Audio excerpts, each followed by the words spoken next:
আসসালামু আলাইকুম, সবাই কেমন আছেন? আশা করি সবাই ভালো আছেন। তো আজকে দেখেন আমি আপনাদেরকে দেখাবো এমএস ওয়ার্ড ফাইল ব্যবহার করে কিভাবে একটি ক্যাশ মেমো তৈরি করা হয়। তার জন্য একটি নতুন এমএস ওয়ার্ড ফাইল নিয়ে নিব, পেজ সেটআপ করে নিব। দেখুন সবখানে আমি 2 করে নিচ্ছি, 0.2 মার্জিন। এখানে আমি টপ বটম সব জায়গায় 2.2 নিলাম এবং পেপার সাইজ আমি কাস্টম নিব। পেপার সাইজে নিব আমি হলো 4.5 এবং 5.5 নিয়ে আমি পেজ সেটআপটি করে ফেললাম। এরপরে আমি কি করব, ইনসার্ট শেপ থেকে রেক্ট্যাঙ্গেল শেপ ড্র করব। একটা রেক্ট্যাঙ্গেল শেপ ড্র করার পরে দেখুন এইভাবে আমি একটি রেক্ট্যাঙ্গেল শেপ ড্র করলাম। আপনারা এভাবে আউটলাইনটিও উঠিয়ে দিবেন। তারপরে এডিট পয়েন্টে ক্লিক করে এই যে এইরকমভাবে দেখুন এটা বড় করে নেবেন। তারপরে এই যে মাঝখানে যেটা আছে এটাকেও শিফট ধরে বা এমনিতেই আপনি এরকম একটি ডিজাইন করে নেবেন। আউটলাইনটি নো আউটলাইন করে দিবেন। ফিল কালারের জায়গায় আমি যেমন এই কালারটি রাখলাম, আপনারা ইচ্ছা করলে যে কোনো কালার দিতে পারবেন। আপনার পছন্দ অনুযায়ী একটি কালার পছন্দ করে নেবেন। এইভাবে পেজের মাথায় সুন্দর করে বসিয়ে নেবেন। তারপরে আমি এটা একটা ডুপ্লিকেট করে নিলাম। ডুপ্লিকেট করে রোটেট করে নিয়ে আমি নিচে এটি বসিয়ে দিলাম। দেখুন এভাবে আপনাদের ইচ্ছে মতো ডিজাইন তৈরি করতে পারবেন। সুন্দর করে নিচে বসিয়ে দিলাম। এরপরে আমি আবার ওইখান থেকে ইনসার্ট শেপ থেকে টেক্সট অপশনটি ক্লিক করে নিব। টেক্সট বক্স নেওয়ার পরে আমি প্রতিষ্ঠানের এখানে লিখব। উপরে বিসমিল্লাহির রহমানির রহিম লেখা যায়, আবার ক্যাশ মেমো লেখা যায়। আমি ধরেন ক্যাশ মেমো লিখলাম। এটা তো আমি আসলে আপনাদের ডেমো হিসেবে দেখাচ্ছি, যার যেটা প্রয়োজন সেটা লিখবেন। আউটলাইন আপনি নো আউটলাইন করে দিবেন। ফন্ট চেঞ্জ করে দিবেন, ফন্টের সাইজ ছোট বড় করে নেবেন, নিয়ে ওপরে বসিয়ে দিবেন। ফন্টের কালার আপনি সাদা করে দিবেন। তারপরে এই যে ওপরে দেখুন আমি মোবাইল নাম্বার অ্যাড করব। মোবাইল নাম্বার অ্যাড করার পরে ওইভাবেই সুন্দর করে ফন্টের সাইজটি ছোট করে দিব। ডান সাইডের কর্নারে মোবাইল নাম্বারটি সেট করে দিব। দেখুন আপনি ইচ্ছে করলে 2টি মোবাইল নাম্বার অ্যাড করতে পারেন এবং আমি 2টি মোবাইল নাম্বার অ্যাড করে আপনাদের দেখাচ্ছি। আসলে এমএস ওয়ার্ড ফাইল ব্যবহার করে এত সুন্দর ডিজাইন করা যায়, হয়তো বা অনেকেই জানে না। দেখুন আজকে আমি আপনাদেরকে দেখাচ্ছি। এভাবে সুন্দর ডিজাইনগুলো কিন্তু এমএস ওয়ার্ড ফাইল ব্যবহার করেও করা যায়। আর ফটোশপ ইলাস্ট্রেটরের কথা তো বলবো না, ওগুলো তো ডিজাইনের জন্মদাতা। দেখুন আমি আবার আর একটা টেক্সট বক্স নিয়ে নিলাম ইনসার্ট শেপ থেকে। এখানে আমি প্রতিষ্ঠানের নাম লিখব। আপনাদের যে প্রতিষ্ঠানের নাম সেভাবেই আপনারা লিখবেন। এ ফাঁকে বলে রাখছি, আমার ভিডিওটিতে আপনারা অবশ্যই লাইক কমেন্ট শেয়ার করবেন এবং আমার চ্যানেলটিতে যদি কেউ নতুন হয়ে থাকেন সাবস্ক্রাইব করবেন। দেখুন আমি লিখে দিলাম ইন্টিগ্রিটি স্টেশনারি গুরদাসপুর নাটোর। এটার আমি স্পেসিং আছে, স্পেসিংগুলো রিমুভ করে দিব প্যারাগ্রাফ অপশন থেকে। দেওয়ার পরে এই টেক্সট বক্সটির আউটলাইন আমি নো আউটলাইন করে দিব। প্রতিষ্ঠানের নামটি বড় করে দিব যেন দেখতে সুন্দর লাগে। ইচ্ছে মতো আপনারা ফন্টের সাইজ করে নেবেন, ফন্টের ডিজাইন চেঞ্জ করে নেবেন। তারপরে ফিল কালার টালার সব আপনারা উঠিয়ে দিবেন যেন দেখতে ভালো লাগে।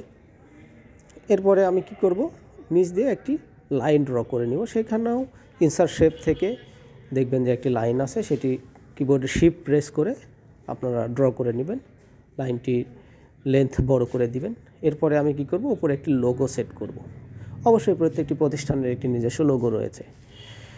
এই লোগোটি আমি সেট করে দিলাম। দেখেন ডান সাইড বাম সাইডের কর্নারে আপনাদের যেখানে প্রয়োজন সেখানে সেট করবেন।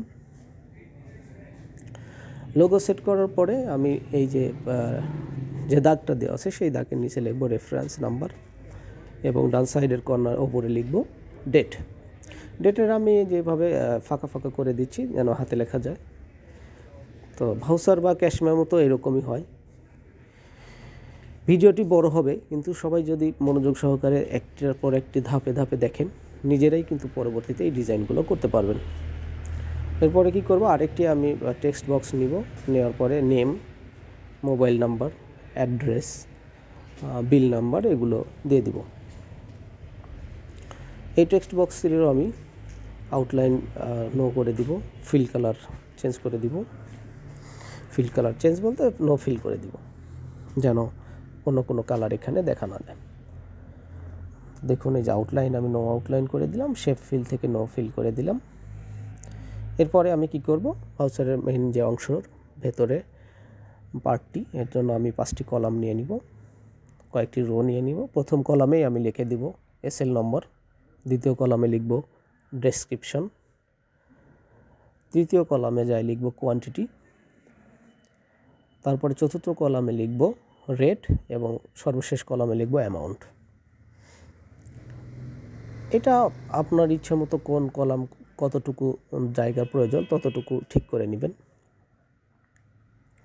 যার যার প্রয়োজন অনুসারে যে কলাম যতটুকু প্রয়োজন হয়। আমি আপনাদের একটি ডেমো দেখিয়ে দিচ্ছি।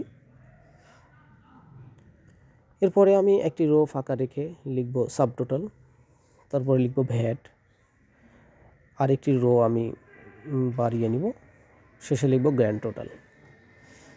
দেখবেন বেশিরভাগ ভাউচারে এরকমই লেখা থাকে। তো এরপরে আমি ডেসক্রিপশনের ঘরটি বড় করে দেব, কারণ এখানে তো আমার লিখতে হবে, বেশি পণ্যের নাম লিখতে হয়। বড় করার পরে আমি কী করব, ওই যে ওপরে যে ঘরটি আমার রয়েছে একটি রো খালি রাখলাম, ইন্টার দিয়ে ওইটাকে আমি নিচে নামিয়ে দেব। দেওয়ার পরে এই যে বাম সাইডের যে খালি ঘরগুলো রয়েছে রো, এই রোগুলো আমি নো বর্ডার করে দিব, দিয়ে এই যে দেখুন নো বর্ডার করে দিলাম। কত সুন্দর লাগছে, আসলেই ভালো লাগছে, বিশ্বাসই হচ্ছে না। এরপরে যে ইন ওয়ার্ডে লিখে দিব, মানে কথায় লেখার জন্য যে জায়গাটি দরকার হয় সেটি দিয়ে দিলাম ইন ওয়ার্ড। তারপরে আমি কি করব, সর্বশেষে নিচে দেখুন দিয়ে দিব অথরাইজ সিগনেচার, মানে যে প্রতিষ্ঠানের মালিক সে সিগনেচার করবে ভাউচার, এবং ডান সাইডে আমি রাখবো কাস্টমার সিগনেচারের অপশন।